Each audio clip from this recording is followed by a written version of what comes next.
If you are running out of date night ideas, this is definitely a video for you. So I have summed up all the ingredients on this page. Please pay attention to the V for the vegan alternatives and pause it for a better look. Okay, presuming you have a cooker and an oven, then all you need is a grilling rack, a large pan, and you need some bamboo skewers as well. Now we're good to go. So this is just a really cinematic shot of all of the ingredients listed previously for those who are better with visualization. Okay, so start mincing about a teaspoon worth of ginger. Here's a wee tip: the older the ginger, the spicier it is. Now crush and chop some garlic. I prefer it chopped just because I like the texture a bit better. Workout of the day: squeeze the juice of half a lemon. Let's start the concoction with 2 tablespoons of soy sauce, followed by a tablespoon worth of honey. If you are vegan, maple syrup is recommended. Now add in the ginger and garlic that we spend so much effort in mincing and chopping. Or not, you can opt for garlic granules, a dash of white or black pepper, a tablespoon of Greek olive oil, my boyfriend paid me to say this.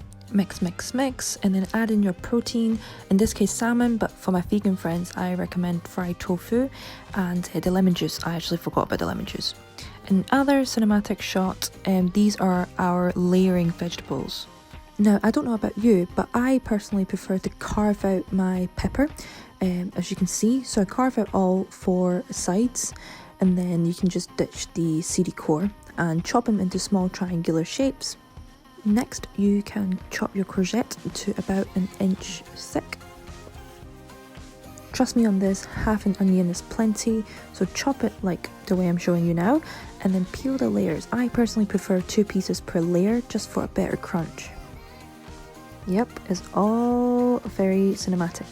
So I chose parsnip for its unique flavour and the sweetness that it brings. You can cut them into circular pieces like so, or I personally prefer it just shaved. It's a lot easier, and then you can curl them up and skewer them like this. So these are my personal preferences, but you can surely just go freestyling.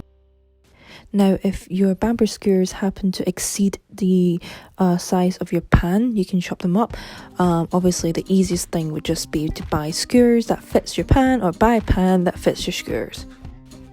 So moving on to the more exciting part, you can see that I took 2 skewers here. Now this is what I call the double skewering method, and the reason for this method is because once you start to cook the salmon, it becomes quite flaky.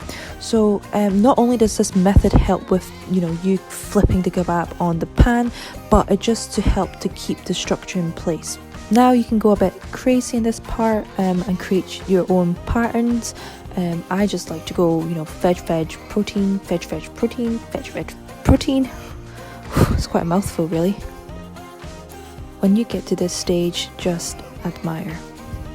So here we have the salmon option and the veggie options. I would like to add some fried tofu, but unfortunately during the lockdown I can't find any. Remember to preheat your fan oven at 210 degrees Celsius for 10 minutes. Now let's fire up that pan on high heat and add a dash of oil. Doesn't have to be Greek oil. Okay, it's time for recess. Enjoy a cup of tea and then wait for the pan to get hot. Why do people use chopsticks, you might ask? Well, this is why. If you see bubbles forming around the chopsticks, you know the pan is ready. Now this is the really satisfying part where you drop the kebab onto a sizzling hot pan.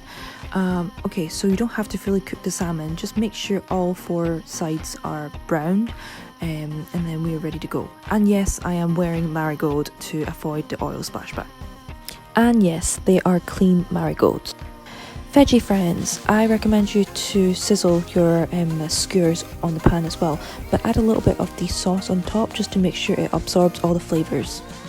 Now that the oven is nice and hot, place your skewers into the oven for 12 minutes at the exact same temperature. Now don't waste any layering veg if you have extra, just add a bit of marinade and then stir fry it as a side. These are really cheap from Aldi, in case you can't be bothered cooking rice. Now you don't have to tell your date that you bought the rice from Aldi, but layer these skewers on top like so and garnish it with some fresh herbs. I'm sure your date will be really impressed. Please follow this channel and give me a like if you want more date night ideas.